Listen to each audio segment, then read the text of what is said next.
എല്ലാവർക്കും നമസ്കാരം. ഒരുപാട് സന്തോഷമുണ്ട് ഈ വേദിയിൽ ഇങ്ങനെ വന്നിരിക്കുമ്പോൾ, പ്രത്യേകിച്ചും ഏറെ പ്രിയപ്പെട്ട, ഏറെ സ്നേഹമുള്ള സഖാവ് സ്വരാജിൻ്റെ കൂടെ ഒരു വേദിയിലിരിക്കുമ്പോൾ. അതിനപ്പുറത്ത് വളരെ കുറച്ച് മനുഷ്യരെ എൻ്റെ മുന്നിൽ ഇരിക്കുന്നുള്ളൂ എങ്കിൽ പോലും എല്ലാവരും എനിക്ക് പ്രിയപ്പെട്ട മനുഷ്യരാണ്, എൻ്റെ സുഹൃത്തുക്കളാണ് എന്നതിൻ്റെ സന്തോഷമുണ്ട്.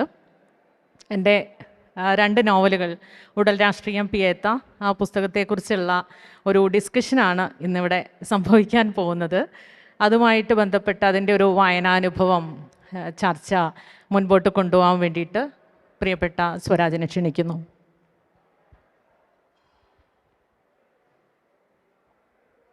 പ്രിയപ്പെട്ടവരെ, ഈ ഒരു ചർച്ചയിൽ ബഹുമാന്യനായ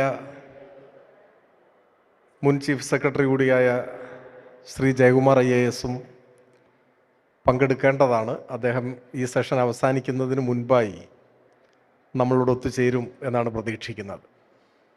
വളരെ ദീർഘമായി എന്തെങ്കിലും സംസാരിക്കണമെന്ന് ഞാൻ കരുതുന്നില്ല. ഞാൻ വിചാരിക്കുന്നത് തുടർന്ന് ഇവിടെ പരാമർശിക്കപ്പെട്ട 2 നോവലുകളുടെയും രചയിതാവ് കൂടിയായ ഹണിയുമായി നിങ്ങൾക്ക് ഇൻട്രാക്ട് ചെയ്യാനുള്ളൊരു അവസരമായി കൂടി അല്പസമയം നമുക്ക് കണ്ടെത്താനാവുമെന്നാണ് ഞാൻ പ്രതീക്ഷിക്കുന്നത്. നമ്മുടെ ഈ കാലത്തെന്ന് പറയുന്നത് ശരിയായിരിക്കില്ല, എല്ലാ കാലത്തും സ്ത്രീയായി ജീവിക്കുക എന്നത് ഒട്ടും എളുപ്പമുള്ള ഒരു കാര്യമല്ല എന്ന് പൊതുവിൽ എല്ലാവരും വിലയിരുത്തുന്നതാണ്. നമ്മുടെ ലോകം എല്ലായ്പ്പോഴും പുരുഷ കേന്ദ്രീകൃതമായി തന്നെയാണ് നിലകൊള്ളുന്നത് എന്നതും ഒരു യാഥാർത്ഥ്യമാണ്. ഇപ്പോൾ ചരിത്രത്തിലേക്ക് തിരിഞ്ഞു നോക്കിയാൽ മഹാനായ ദാർശനികനായി എല്ലാവരും കണക്കാക്കുന്ന ഒരു മഹത് വ്യക്തിത്വം ഞാനിവിടെയോ വായിച്ചതായിട്ട് ഓർക്കുന്നു. അദ്ദേഹം ഒരിക്കൽ ആ കാലഘട്ടത്തിൽ മനുഷ്യാവകാശങ്ങളെയും സ്വാതന്ത്ര്യത്തെയും ഒക്കെ കുറിച്ച് വളരെ ആവേശത്തോടു കൂടി പ്രസംഗിക്കുമ്പോൾ സദസ്സിലിരുന്ന ഒരാൾ എഴുന്നേറ്റ് നിന്ന് ചോദിച്ചു അത്രേ, അങ്ങ് പറയുന്ന ഈ സ്വാതന്ത്ര്യവും മനുഷ്യാവകാശവും അടിമകൾക്കും ബാധകമാണോ? അതായിരുന്നു ചോദ്യം. അപ്പോൾ അദ്ദേഹത്തിന് പെട്ടെന്ന് ദേഷ്യം വന്നു. അദ്ദേഹം ക്ഷോഭിച്ചുകൊണ്ട് മറുപടി പറഞ്ഞു അത്രേ, ഞാനിവിടെ സംസാരിക്കുന്നത് മനുഷ്യരെക്കുറിച്ചാണ് എന്ന്. അങ്ങനെ പറഞ്ഞാൽ എന്താണ് അതിൻ്റെ അർത്ഥം? അന്നത്തെ അതിൻ്റെ അർത്ഥം മനുഷ്യൻ എന്ന പ്രയോഗത്തിൻ്റെ പരിധിയിൽ അടിമപ്പെടില്ല എന്നാണ്. അടിമകൾ മനുഷ്യരല്ല എന്നതാണ്. ഏതാണ്ട് ഇതിന് സമാനമായ ഒരു സാഹചര്യമാണ് ചരിത്രത്തിലെക്കാലവും സ്ത്രീകളും നേരിട്ടിരുന്നത്.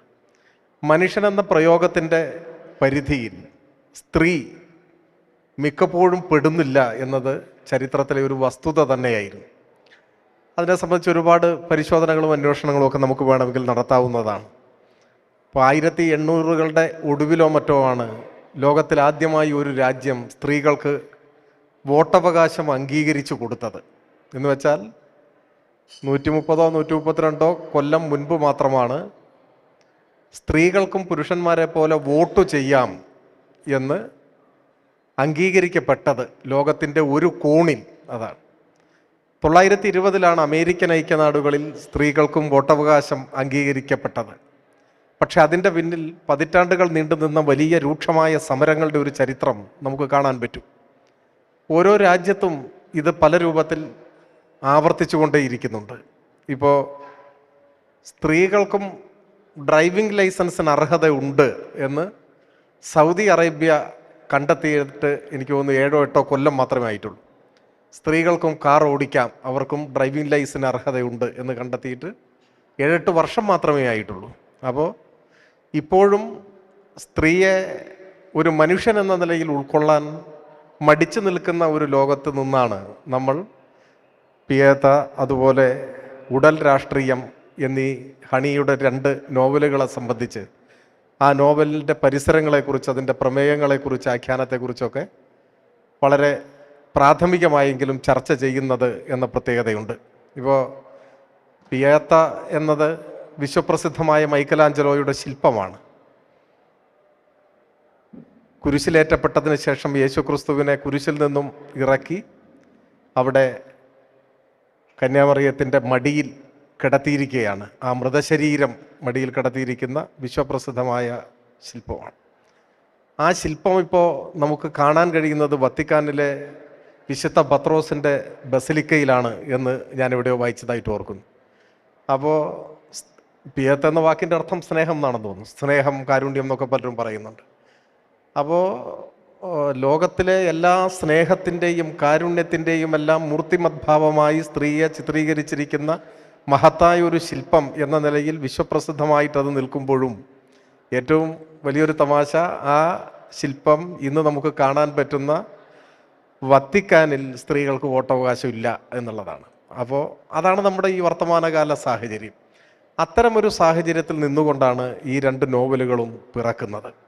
അവിടെ ഒരു സ്ത്രീ നോവൽ എഴുതുക എന്ന് പറയുമ്പോൾ തന്നെ സാഹിത്യരചനയുടെ മണ്ഡലത്തിലെ ഒരു വിപ്ലവത്തിന് തുടക്കമായി എന്ന് വിചാരിക്കുന്ന ഒരാളാണ് ഞാൻ. കാരണം ഓരോരുത്തരുടെയും കാഴ്ചകൾ വിഭിന്നമായിരിക്കും, യാതൊരു സംശയവുമില്ല. ഇപ്പോൾ ഈ പുസ്തകോത്സവത്തിലെ ഈ വേദിയിലേക്ക് നമ്മൾ കടന്നു വരുമ്പോൾ, ഈ വേദിയിൽ സദസ്സിലൊക്കെ ആയിട്ട് ഇരിക്കുമ്പോൾ തന്നെ നമ്മൾ ഓരോരുത്തരും കാണുന്നത് വ്യത്യസ്തമായ കാഴ്ചകളായിരിക്കും എന്നാണ് ഞാൻ വിചാരിക്കുന്നത്. നമ്മളുടെ മനസ്സിൽ ഉടക്കി നിൽക്കുന്നത് വ്യത്യസ്തമായ ദൃശ്യങ്ങളായിരിക്കും. ഇപ്പോൾ ഒരാൾ തിരുവനന്തപുരത്തേക്ക് വരുമ്പോൾ അല്ലെങ്കിൽ തിരുവനന്തപുരം കണ്ടു മടങ്ങുമ്പോൾ അയാളുടെ മനസ്സിൽ അവശേഷിക്കുന്ന ദൃശ്യം എന്തായിരിക്കും? ഭയങ്കര വ്യത്യസ്തമായിരിക്കും. അത് ചിലർ തമ്പാനൂർ റെയിൽവേ സ്റ്റേഷൻ ആയിരിക്കും, ചിലപ്പോൾ അതിൻ്റെ മുകളിലുള്ള KSRTC ബിൽഡിംഗ് ആയിരിക്കാം, ചിലപ്പോൾ ഇതൊന്നും ആയിരിക്കില്ല, മറ്റൊരു കാര്യമായിരിക്കും. അതൊക്കെ ഓരോരുത്തരുടെയും കാഴ്ചയുടെ വൈവിധ്യമോ പ്രത്യേകതയോ ഒക്കെയാണ്. അപ്പോൾ ഒരു സ്ത്രീ ഒരു നോവൽ ആവിഷ്കരിക്കുമ്പോൾ തന്നെ അതിൽ സാമ്പ്രദായികവും പരമ്പരാഗതവുമായ കാഴ്ചകളെ കീഴ്മേൽ മറിക്കുന്ന അല്ലെങ്കിൽ സമീപനങ്ങളെ, രീതികളെ ഒക്കെ പൊളിച്ചെഴുതുന്ന പലതും അതിൽ സംഭവിക്കുന്നുണ്ട്. ഇപ്പോൾ പിയത്ത് എന്ന നോവലിൽ ജോനാഥൻ്റെ ജീവിതത്തിൽ ആരാണു താൻ എന്ന ചോദ്യത്തെ നായികയായ സാറ നേരിടുന്നുണ്ട്. അവർ നിർവചിക്കാൻ ശ്രമിക്കുന്നുണ്ട്, താൻ ആരാണ് ജീവിതത്തിൽ. അത് ഒരുപാട് പേർ നേരിട്ടിട്ടുള്ളൊരു ചോദ്യമായിരിക്കും. അതായത് ഏതാണ്ട് ആ ഭാഗത്ത് പരാമർശിക്കുന്നത് ഇങ്ങനെയാണ്: സ്വന്തം അസ്തിത്വം ഉറപ്പിക്കാനോ വെളിപ്പെടുത്താനോ അനുവദിക്കാതെ അതാവശ്യപ്പെടുന്ന മാത്രകളുടെ സാധ്യതയനുസരിച്ച് വിവിധ അളവുകളിലുള്ള പാത്രങ്ങളിലേക്ക് സ്വയം പകരുക മാത്രമാണ് അവൾ ചെയ്തത് എന്ന്. ഇപ്പോൾ വെള്ളത്തെക്കുറിച്ച് പറയാണ്ട് വ്യത്യസ്ത പാത്രങ്ങളുടെ ആകൃതിക്കനുസരിച്ചാണ് വെള്ളം അതിൻ്റെ രൂപം കൈക്കൊള്ളുന്നത്. അത് ഇതുമായി ചേർത്ത് വെച്ച് സാന്ദർഭികമായി പറഞ്ഞു വന്നേ ഉള്ളൂ. അയാൾക്ക് എന്താണോ ആവശ്യം അതായി മാറുന്നു എന്നതാണ്. അങ്ങനെയാണോ ആവേണ്ടതെന്നൊക്കെയുള്ള സംശയങ്ങളും തർക്കങ്ങളുമൊക്കെ നമ്മുടെ ഇടയിൽ ഉണ്ടാവാം. പക്ഷെ അയാൾ ആഗ്രഹിച്ചിരുന്നതും അതാണ് എന്ന് പറയുന്നുണ്ട്. അതിൻ്റെ അടുത്ത വരി, സാറ കണ്ടിട്ടുള്ള ഏറ്റവും മാന്യനായ മനുഷ്യനായിരുന്നു അയാളെന്നാണ്. അപ്പോൾ ഞാൻ ആലോചിച്ചത്, കുറച്ച് മാന്യത കുറവുള്ള ആളായിരുന്നെങ്കിൽ എന്തായിരുന്നു എന്നാണ്. പലപ്പോഴും സ്ത്രീ പുരുഷ ബന്ധങ്ങളിൽ സ്ത്രീ ആയിത്തീരുന്നത് ഇത്തരത്തിലാണ് എന്ന ഒരു യാഥാർത്ഥ്യം നമ്മുടെ മുൻപിൽ നിൽക്കുന്നുണ്ട്. എന്നാൽ പിയാത്ത എന്ന നോവലിൽ ഉടനീളം സ്നേഹിക്കുന്നവർ ഒന്നായി ചേരുമ്പോഴും രണ്ടായി തന്നെ നിലനിൽക്കുന്നതായി നമുക്ക് കാണാൻ പറ്റും. വ്യക്തിത്വമുള്ള ഒരു കഥാപാത്രമായി തന്നെയാണ് സാറയെ ഞാൻ കാണുന്നത്. അവരിൽ സമർപ്പണത്തിൻ്റെയും സ്നേഹത്തിൻ്റെയും കാരുണ്യത്തിൻ്റെയും കരുതലിൻ്റെയും ചേർത്തു നിർത്തലിൻ്റെയും സമസ്ത ഭാവങ്ങളെയും നമുക്ക് വായിച്ചെടുക്കാൻ കഴിയും. ധീരതയുടെ ആവിഷ്കാരങ്ങളെ നമുക്ക് കണ്ടെത്താൻ കഴിയും. അത് പിയാത്തയിലെ മാതൃഭാവത്തിൽ നിന്ന്, അല്ലെങ്കിൽ ലോകത്തിലെ എല്ലാ സ്ത്രീകളിലും ഉള്ള ആ ഭാവത്തെ നോവലിൽ മനോഹരമായിട്ട് ആവിഷ്കരിക്കാനാണ് അണി ശ്രമിച്ചിട്ടുള്ളത്. അതുപോലെ തന്നെ ആദ്യത്തെ നോവലായ ഉടൽ രാഷ്ട്രീയവും യഥാർത്ഥത്തിൽ സാമ്പ്രദായികവും പരമ്പരാഗതവുമായി നമ്മുടെ മനസ്സിൽ അടിയുറപ്പിച്ചു പോയിട്ടുള്ള ധാരണകളെ പുതുക്കി പണിയാൻ, അല്ലെങ്കിൽ അതിനെ പൊളിച്ചു കളയാനൊക്കെയുള്ള ധീരവും നൂതനവുമായ ഒരു പരിശ്രമമായിട്ടാണ് നമുക്ക് വായിച്ചെടുക്കാൻ കഴിയുക. ഉടലിൻ്റെയും മനസ്സിൻ്റെയും എല്ലാം അവകാശം, ആ അവകാശം തിരിച്ചു പിടിക്കുന്ന കലാപം നമുക്ക് അതിൽ കാണാൻ സാധിക്കും. അതുകൊണ്ട് തന്നെ നമ്മൾ ഈ പെണ്ണെഴുത്തെന്നും സ്ത്രീപക്ഷ എഴുത്തെന്നും ഒക്കെയുള്ള പല വാക്കുകളും മലയാള സാഹിത്യരംഗത്ത് പല കാലങ്ങളിലായി പ്രത്യക്ഷപ്പെടുകയും കടന്നു പോവുകയും ഒക്കെ ചെയ്തിട്ടുണ്ട്. എന്തു തന്നെ ആയാലും സ്ത്രീയുടെ സമരങ്ങളെ, സ്ത്രീയുടെ അന്തസംഘർഷങ്ങളെ, അവർ ജീവിക്കുന്ന കാലഘട്ടം അവരുടെ മുൻപിൽ അവതരിപ്പിക്കുന്ന സങ്കീർണതകളെ ശരിയായി നേരിടാനും ആവിഷ്കരിക്കാനുമുള്ള ധീരമായ സാഹിത്യ പരിശ്രമങ്ങളായി ഈ രണ്ട് കൃതികളെയും ഞാൻ കണക്കാക്കുന്നു. ഞാൻ കൂടുതൽ മറ്റു കാര്യങ്ങളിലേക്കൊന്നും കടന്നു പോകണമെന്ന് ആഗ്രഹിക്കുന്നില്ല. ഇവിടെ ഒത്തുകൂടിയിട്ടുള്ള നിങ്ങൾക്ക് നോവലിസ്റ്റുമായി സംവദിക്കാനും ഇൻട്രാക്ട് ചെയ്യാനൊക്കെ ഉള്ളൊരു അവസരമായി കൂടി ഇത് ഉപയോഗപ്പെടുത്താനാവും എന്നാണ് ഞാൻ വിചാരിക്കുന്നത്. നമ്മുടെ ഈ സമയം അവസാനിക്കുന്നതിന് മുൻപ് ശ്രീ ജയകുമാർ IAS കൂടി ഇവിടെ എത്തിച്ചേർന്നാൽ അദ്ദേഹത്തിൻ്റെ വാക്കുകൾ നമുക്ക് കേൾക്കാനാവും. നന്ദി, നമസ്കാരം.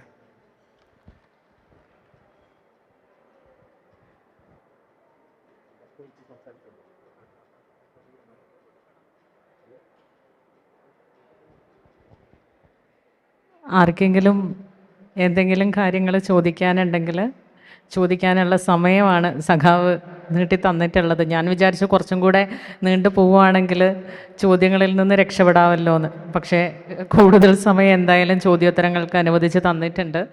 ഏതെങ്കിലും രീതിയിൽ പുസ്തകവുമായിട്ട് ബന്ധപ്പെട്ടോ മറ്റോ നിങ്ങൾക്ക് ചോദിക്കാനുണ്ടെങ്കിൽ ചോദ്യങ്ങൾ ചോദിക്കാവുന്നതാണ്. എനിക്ക് ചോദിക്കാനുള്ളത് ചോദിച്ചോട്ടെ. എനിക്ക് ചോദിക്കാനുള്ളത്, ഇപ്പോൾ നോവലാവട്ടെ കഥയാവട്ടെ, അപ്പോൾ ഇതൊക്കെ നമ്മുടെ ജീവിത പരിസരങ്ങളിൽ നിന്നും കണ്ടുമുട്ടുന്ന കഥാപാത്രങ്ങളാണോ, സ്വന്തം അനുഭവങ്ങളിൽ നിന്നും നമ്മൾ കാണുന്ന ഓരോ കഥാപാത്രങ്ങളുണ്ടല്ലോ, അങ്ങനെയാണോ, അതോ ഇത് പൂർണ്ണമായും ഭാവനയാണോ? എങ്ങനെയാണ് ആ എഴുത്തിൻ്റെ ഒരു രീതി വരുന്നതെന്നൊന്ന് അറിയണമെന്ന് ആഗ്രഹമുണ്ട്.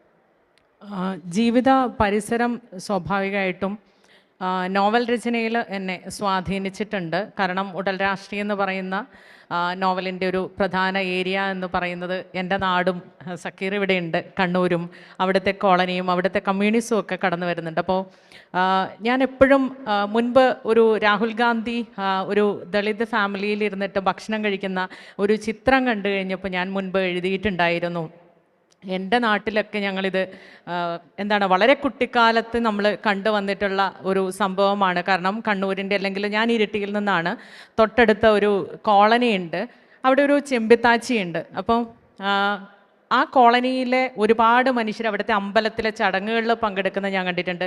ചെമ്പത്താച്ചി അവിടെയുള്ള ഒരുമാതിരി എല്ലാ വീടുകളിലും ജോലിക്ക് നിന്നിട്ടുണ്ട്. അവർ നമ്മളുടെ എല്ലാ മുറികളിൽ കയറുകയും ജോലി ചെയ്യുകയും ഇറയത്തിരുന്ന് ഭക്ഷണം കഴിക്കുകയൊക്കെ ചെയ്യുന്ന കണ്ടിട്ടുണ്ട്. ആ ചെമ്പത്താച്ചി മരിച്ച സമയത്ത് ആ അടക്കിന് പോയത് അവിടുത്തെ സഖാക്കളായിരുന്നു. അപ്പോൾ അച്ഛൻ വീട്ടിൽ തിരിച്ച് വന്നിട്ട് അച്ഛൻ കരയുന്ന ഒരു കാഴ്ച എൻ്റെ ഓർമ്മയിലുണ്ട്. അപ്പോൾ അവിടുത്തെ ആ ചുറ്റുപാടും അവിടുത്തെ രാഷ്ട്രീയവും അതിൻ്റെ പരിസരവും ഒക്കെ ഉടൽ രാഷ്ട്രീയത്തെ സ്വാധീനിച്ചിട്ടുണ്ട്. പക്ഷേ എല്ലായ്പ്പോഴും നമ്മുടെ അനുഭവങ്ങളാവില്ല എഴുത്തിലേക്ക് കടന്നു വരുന്നത്.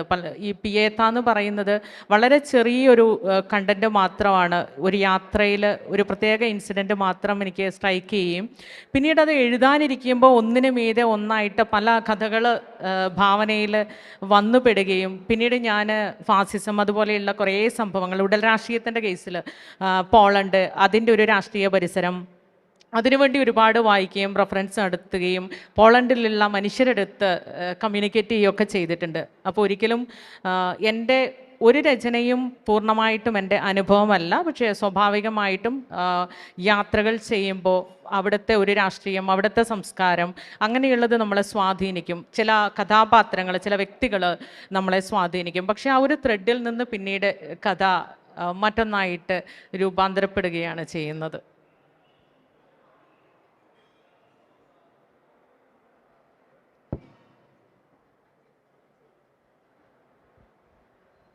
ഇപ്പോൾ എഴുത്തിൻ്റെ പല തലങ്ങളിൽ ഹണിയെ വായിച്ചിട്ടുണ്ട്. ഒരു നോവലിസ്റ്റായി എഴുത്തുകാരുടെ മുമ്പിൽ നിൽക്കുമ്പം നോവൽ സാഹിത്യം എന്നുള്ളത് ഏറെ ക്ലേശകരമാണ് എന്ന് ചെറുകഥാകൃത്തുക്കൾ പറയുന്ന ഒരു അനുഭവമൊക്കെ പലപ്പോഴും സൗഹൃദ സംഭാഷണം കേട്ടിട്ടുണ്ട്. അപ്പോൾ ആ ഒരു എലിവേഷൻ, അല്ലെങ്കിൽ നോവലിസ്റ്റ് എന്ന നിലയിൽ ആ നോവൽ സാഹിത്യത്തിലേക്ക് പോയ ഹണിയുടെ ഒരു അനുഭവം എങ്ങനെയാണ്? അതുമാത്രമല്ല, ഈ രണ്ട് നോവലുകൾ എടുത്താൽ അതിലെ കഥാപാത്രങ്ങൾ ഒരു നോവലിസ്റ്റിൻ്റെ കാഴ്ചകൾക്കനുസരിച്ച്, ചിന്തകൾക്കനുസരിച്ച് കാര്യമായി വികാസം പ്രാപിച്ചിട്ടുണ്ടോ കഥാപാത്രങ്ങൾ? ഉടൽ രാഷ്ട്രീയത്തിൻ്റെ അത് ശരിക്കും പറഞ്ഞിട്ടുണ്ടെങ്കിൽ ഒരു മെയിൽ ഡോമിനേഷൻ എന്ന് പറയുന്ന ഒരു പുരുഷാധിപത്യം, ഏറ്റവും സത്യസന്ധമായി പറഞ്ഞാൽ ഞാനത് കാണുന്നത് എൻ്റെ വീടകത്താണ്. അപ്പം എൻ്റെ വീട്ടിൽ ഞാൻ കണ്ടിട്ടുള്ള ഒരു ആധിപത്യ സ്വഭാവത്തിൽ നിന്നാണ് ശരിക്കും പറഞ്ഞിട്ടുണ്ടെങ്കിൽ ഉടൽ രാഷ്ട്രീയം എന്ന് പറയുന്ന ഒരു നോവലിൻ്റെ പിറവി. അപ്പോൾ അതതിൻ്റെ ഏറ്റവും ബ്രൂട്ടലായിട്ടുള്ള അവസ്ഥയിൽ ഞാൻ എൻ്റെ വീടകത്ത് തന്നെ കണ്ടിട്ടുണ്ട്. അതെൻ്റെ ബാല്യത്തെ വല്ലാതെ സ്വാധീനിച്ചിട്ടുണ്ട്. എൻ്റെ പല ട്രോമകളും എൻ്റെ ബാല്യത്തെ ചുറ്റിപ്പറ്റിയിട്ടുള്ളതാണ്. ആ ഒരു രീതിയിൽ നോക്കിക്കഴിഞ്ഞിട്ടുണ്ടെങ്കിൽ തീർച്ചയായും അനുഭവങ്ങൾ കുറേ രീതിയിൽ ഉടൽ രാഷ്ട്രീയത്തെ സ്വാധീനിച്ചിട്ടുണ്ട്. പിന്നെ നോവൽ രചനയിലെ ഒരു പ്രതിസന്ധി, എനിക്ക് ഏറ്റവും ഈസി ആയിട്ട് എഴുതാൻ പറ്റുന്നത് നോവലാണെന്ന് എനിക്ക് തോന്നിയിട്ടുണ്ട്. കാരണം ഞാനൊരിക്കലും മറ്റുള്ള സാഹിത്യകാരന്മാരെ കമ്പയർ ചെയ്യുമ്പോൾ അവരൊക്കെ വിട്ട് എഴുതി കുറച്ച് നാൾ കഴിഞ്ഞ് വീണ്ടും അതിൻ്റെ തുടർച്ച എഴുതി അങ്ങനെയുള്ളവരെയാണ് എനിക്ക് പരിചയമുള്ളത്. പക്ഷേ എൻ്റെ കാര്യത്തിൽ ഞാനൊരൊറ്റ സ്ട്രെച്ചിൽ 1 മാസം കൊണ്ട് കംപ്ലീറ്റ് ആയിട്ട് ഊണില്ല, ഉറക്കമില്ല, അങ്ങനെ ഇരുന്ന് 1 മാസം കൊണ്ട് എഴുതി തീർക്കാമെന്നല്ലാതെ എനിക്ക് അങ്ങനെ ഒരു ഗ്യാപ്പ് എടുത്തിട്ട് എഴുതാൻ പറ്റുന്ന ഒരാളല്ല ഞാൻ. അത് വളരെ സ്പോണ്ടേനിയസ് ആയിട്ട് ഒരിക്കലും ഞാൻ തുടങ്ങി വെച്ചാൽ അത് അവസാനിക്കുന്നോടം വരെ വളരെ സ്പോണ്ടേനിയസ് ആയിട്ട് സംഭവിക്കുന്ന ഒന്നാണ്. പക്ഷേ എനിക്ക് തോന്നുന്നു പല ആളുകളും ഈ നോവൽ രചനയിൽ നിന്ന് എഴുതാൻ പല ത്രെഡുകളും ഉണ്ടായിട്ടും വിട്ടു നിൽക്കുന്നതിൻ്റെ ഒരു കാരണമെന്ന് പറയുന്നത് സമയത്തിൻ്റെ ഒരു പരിമിതി തന്നെയാണ്. ഉടൽ രാഷ്ട്രീയം കൃത്യമായിട്ട് 1 മാസം ലീവ് എടുത്ത് 30 ദിവസം കൊണ്ട് ഈ രാപ്പകലില്ലാതെ എഴുതി തീർത്ത ഒരു പുസ്തകമാണ്. ആ സമയത്തും ആ എഴുത്തിൻ്റെ ആ ഒരു കാലത്തും കടന്നു പോകുന്ന ഒരു വല്ലാത്ത ഒരു ഹിസ്റ്റീരിക് ആയിട്ടുള്ള ഒരവസ്ഥയുണ്ട്. എനിക്ക് തോന്നുന്നു വേദ എന്ന് പറയുന്ന ആ കഥാപാത്രമായിട്ട് ഉറങ്ങാൻ കിടക്കുകയും ഉണർന്നെണീക്കുകയും ചെയ്യുന്ന ഒരവസ്ഥയിൽ കൂടെ പോകുമ്പോഴാണ് അത് വായനക്കാരന് അനുഭവിക്കാൻ പറ്റുന്ന രീതിയിലേക്ക് നമ്മുടെ എഴുത്ത് മാറുന്നത്. പക്ഷേ പലപ്പോഴും ഒരു പ്രവാസിയാണ് ഞാൻ. സമയം എന്ന് പറയുന്നത് നമ്മളെ വല്ലാണ്ട് ബുദ്ധിമുട്ടിക്കുന്ന ഒന്നാണ്. അതിനൊക്കെ അപ്പുറത്ത് എൻ്റെ ഒരു സുഹൃത്തായിട്ടുള്ള ഇന്നലെ KR മേരിയുടെ കൂടെ സെഷനിലുണ്ടായിരുന്ന പ്രിയപ്പെട്ട സോണിയ റഫീക്ക് മുന്നേ ഒരു സൗഹൃദ സംഭാഷണത്തിൽ പറഞ്ഞൊരു കാര്യമുണ്ട്. ഒരു പുരുഷൻ എഴുതണമെന്ന് വിചാരിച്ചു കഴിഞ്ഞിട്ടുണ്ടെങ്കിൽ അവൻ്റെ പരിസരത്തെക്കുറിച്ച് കൂടുതലായിട്ട് ചിന്തിക്കേണ്ട കാര്യമൊന്നുമില്ല. ഒരു സഞ്ചിയും തൂക്കി ഇഷ്ടമുള്ള വഴിക്ക് ഇറങ്ങിപ്പോയി അവൻ ഏറ്റവും പീസ്ഫുൾ ആയിട്ടുള്ള ഒരു ഇടം കണ്ടെത്തി അവിടെ നിന്ന് എഴുതാൻ വേണ്ടി സാധിക്കും. ഒരു സ്ത്രീ എഴുതാനിരിക്കുമ്പോൾ 5 മിനിറ്റ് കഴിയുമ്പോൾ കുക്കറിൻ്റെ വിസിലടിക്കും, അത് ഓഫാക്കണം, ഇപ്പുറത്തുനിന്ന് വാഷിംഗ് മെഷീൻ കരയും, അതിൻ്റെ കാര്യം ശ്രദ്ധിക്കണം. ഇങ്ങനെയുള്ള പല കാര്യങ്ങളുണ്ട്. അപ്പം ഒരുപാട് പരിമിതികൾക്ക് ഉള്ളിൽ പെട്ടതാണ് നേരത്തെ സഖാവ് പറഞ്ഞതുപോലെ ഒരു സ്ത്രീയുടെ ജീവിതം എന്ന് പറയുന്നത്. ഈ ലിമിറ്റേഷൻ്റെ പുറത്തേക്ക് കടക്കുക എന്നുള്ളത് വലിയ ടാസ്ക്കാണ്. ഞാനൊക്കെ എനിക്ക് തോന്നുന്നു കുറേയൊക്കെ ഇതിനെ മറികടന്ന് മുൻപോട്ട് പോരാൻ വേണ്ടിയിട്ട് ശ്രമിച്ചിട്ടുള്ള സ്ത്രീയാണ്. എനിക്ക് ഏറ്റവും ഈസി ആയിട്ടുള്ള എഴുത്ത് നോവലാണ്. ഞാൻ ഏറ്റവും ആനന്ദിച്ച് എഴുതുന്ന ഒന്നും നോവൽ തന്നെയാണ്. കാരണം ഞാൻ വേറൊരു ലോകത്താണ് അത് എഴുതി തീരുന്നോടൊന്ന് നേരത്തെ പറഞ്ഞതുപോലെ ഉടൽ രാഷ്ട്രീയം എഴുതുമ്പോൾ ഈ വീട്ടിൽ കണ്ട പുരുഷാധിപത്യം മാത്രമാണ് എൻ്റെ ഉള്ളിലെ ത്രെഡ് എന്ന് പറയുന്നത്. ബാക്കി പോളണ്ടൊക്കെ എങ്ങനെയോ കടന്നു വന്ന് അതിൽ ഒരുപാട് കഥകൾ വരുന്നുണ്ട്. ഇങ്ങനെ കെട്ടുപിണഞ്ഞ് ഒന്നിന് പിന്നാലെ ഒന്നായിട്ട് കഥകൾ വരുന്നുണ്ട്. അതെല്ലാം സംഭവിച്ചു പോകുന്നതാണ്. അതുകൊണ്ട് നമ്മൾ മറ്റൊരു ലോകത്തിരുന്ന് എഴുതുന്ന ഒരു അവസ്ഥയാണ് എനിക്കുണ്ടായിട്ടുള്ളത്. എൻ്റെ നോവൽ രചനയുടെ അനുഭവം ഇതാണ്. ഹണീൻ്റെ നോവലുകളൊന്നും ഞാൻ വായിച്ചിട്ടില്ല. ഹണീനെ പേഴ്സണലായിട്ടോ അല്ലാതെ എഴുതുന്ന സാധനങ്ങളോ ചെറുതായിട്ട് വായിച്ചിട്ടുണ്ട്. എനിക്കൊരു കുറേ കാലമായിട്ട് മനസ്സിൽ കിടക്കുന്ന ഒരു സംശയമാണ്, ഒരു അനുഭവമാണ് പങ്കുവെക്കാനുള്ളത്.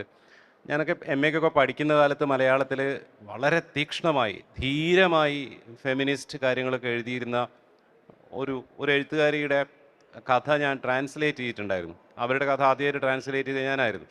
അപ്പോൾ അതിനുള്ള സന്തോഷത്തോടെ അവരുടെ പുസ്തകം എനിക്ക് അയച്ചു തന്നു.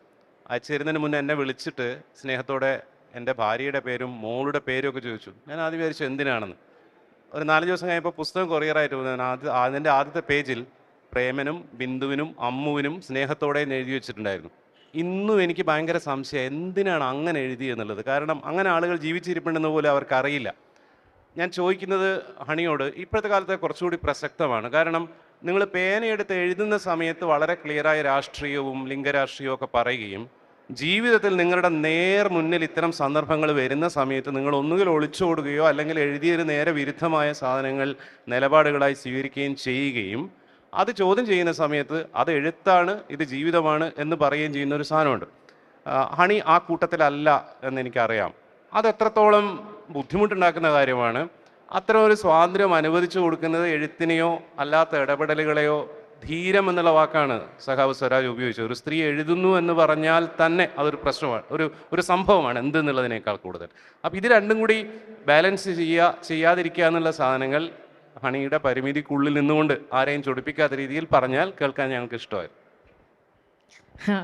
ഈ സ്ത്രീ ധീരയാവുക എന്ന് പറയുന്നത് വലിയ ടാസ്ക്കാണ് കേട്ടോ. വലിയ ബുദ്ധിമുട്ടുണ്ടാക്കുന്ന കാര്യമാണ്. ജീവിതത്തിലും എഴുത്തിലും സത്യസന്ധമായി ഇരിക്കുക എന്നുള്ളതാണ് ഞാൻ സ്വീകരിച്ചിട്ടുള്ള ഒരു രീതി എന്ന് പറയുന്നത്. അതിൻ്റെ ഒരു കാരണം എനിക്ക് ഭയമില്ല എന്നുള്ളതാണ്. എനിക്ക് ഒന്നിനെയും ഭയമില്ല എന്നുള്ളതാണ്. പ്രത്യേകിച്ചും ഈ നമുക്ക് പറയാൻ ഞാൻ എൻ്റെ ആശയങ്ങൾ, എൻ്റെ ബോധ്യങ്ങളാണ് എൻ്റെ നിലപാടുകൾ.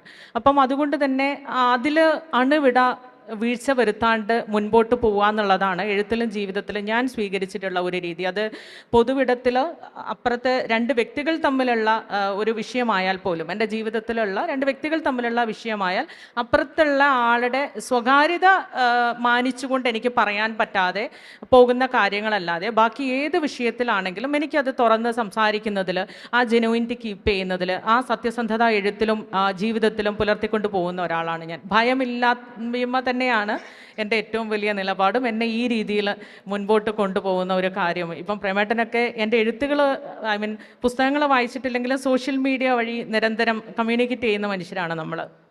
പക്ഷേ ഏറെ പേരും അങ്ങനെയല്ല എന്നുള്ള ഒരു വസ്തുതയുണ്ട്. ഈ റീസെൻ്റായിട്ട് നടന്നിട്ടുള്ള ഇൻസിഡൻറ്റ് വെച്ച് നോക്കിയിട്ടുണ്ടെങ്കിലും നമ്മൾ എഴുത്തിൽ കാണുന്നതേ അല്ല ജീവിതത്തിൽ പല മനുഷ്യരും പുലർത്തിക്കൊണ്ടുപോകുന്നതെന്ന് എനിക്ക് ബോധ്യപ്പെട്ടിട്ടുണ്ട്. അതിൻ്റെ വളരെ ഫ്രാങ്ക് ആയിട്ടുള്ള ഒരു എക്സാമ്പിൾ പറയുകയാണെങ്കിൽ, ഏറ്റവും റീസെൻ്റായിട്ട് വന്നിട്ടുള്ള ഒരു പോസ്റ്റ്, ഒരു കവിയെക്കുറിച്ചുള്ള ഒരു പോസ്റ്റ് ഉണ്ടായിരുന്നു. ആ ഒരു പോസ്റ്റിന് ശേഷം ഞാൻ ഫേസ് ചെയ്യുന്ന ഏറ്റവും വലിയ പ്രതിസന്ധി എന്ന് പറയുന്നത്, പല ദേശങ്ങളിലിരുന്ന് പല സ്ത്രീകൾ, എനിക്ക് ഒരു പരിചയവുമില്ലാത്ത പല സ്ത്രീകൾ എന്നെ വിളിക്കുകയും സംസാരിക്കുകയും ചെയ്യുന്നുണ്ട്. അവർക്ക് ആ ഒരു കോൺഫിഡൻഷ്യാലിറ്റി, അവരുടെ പേരുകൾ പുറത്ത് പറയാതെ ഞാൻ അവരെ കേൾക്കുമെന്നുള്ള ഒരു ധാരണയിൽ.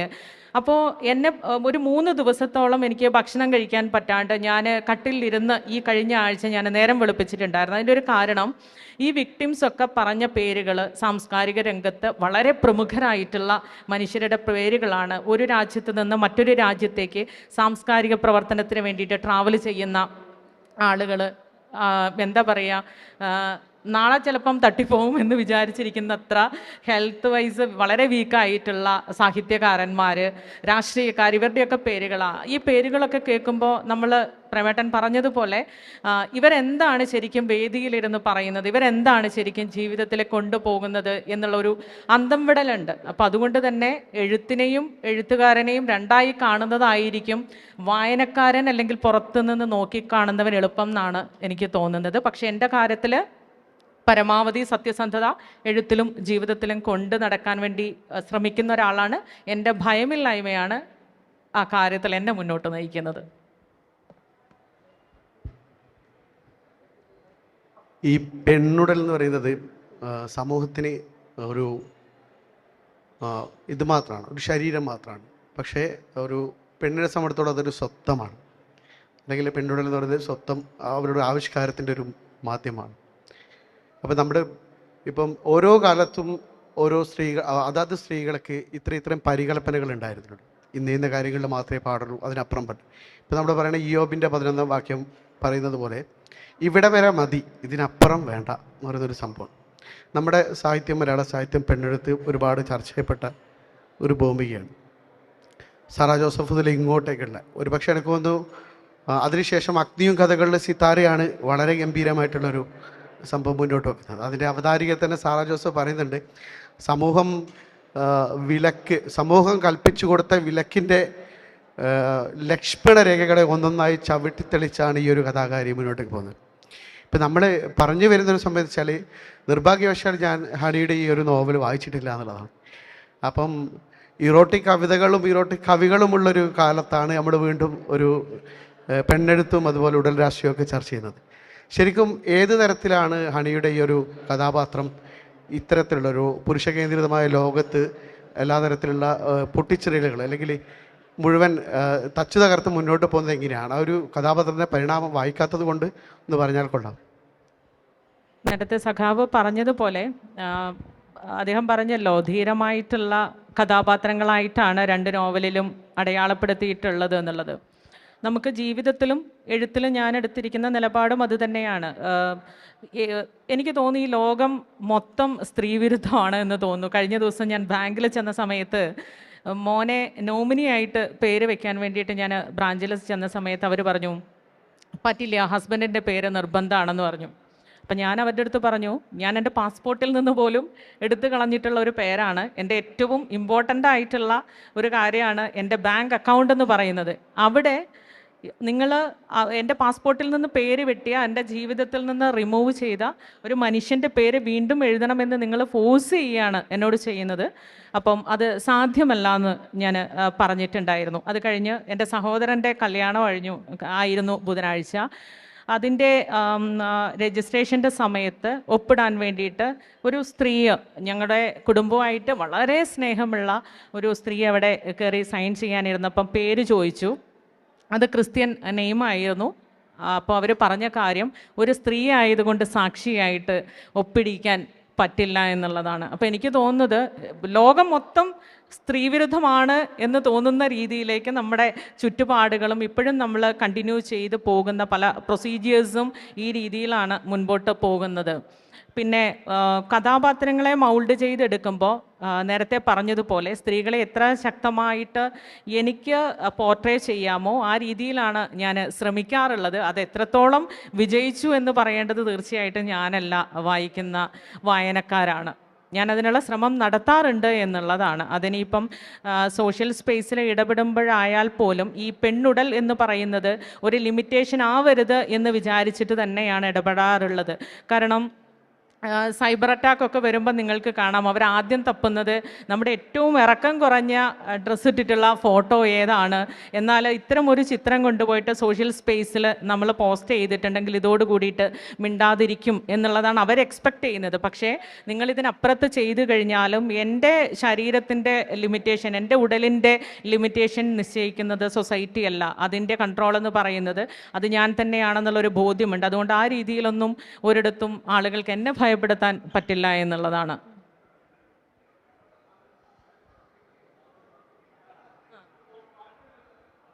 ഒരു മിനിറ്റാണ് ബാക്കിയുള്ളത്.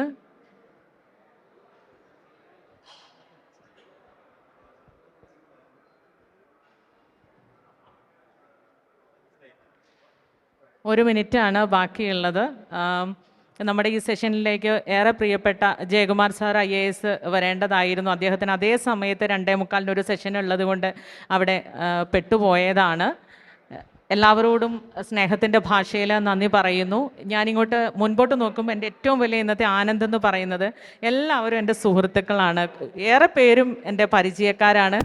ആ സ്നേഹം കൊണ്ട് വന്നിരിക്കുന്ന മനുഷ്യരെയാണ് എനിക്ക് കാണാൻ പറ്റുന്നത്. സക്കീറുണ്ട്, ദിലീപുണ്ട്, എൻ്റെ നാട്ടുകാരാണ് ശരത്ത്, പ്രേമേട്ടൻ, എല്ലാവരും ആരുടെയും പേരെടുത്ത് പറഞ്ഞ് ആരെയും ചെറുതാക്കുന്നില്ല. നിങ്ങളെല്ലാവരും വലിയ മനുഷ്യരാണ്. സ്നേഹം കൊണ്ട് സമ്പന്നയായ ഒരു അവസ്ഥയാണ് ഇപ്പം മുൻപോട്ട് നോക്കുമ്പോൾ എനിക്ക് തോന്നുന്നത്.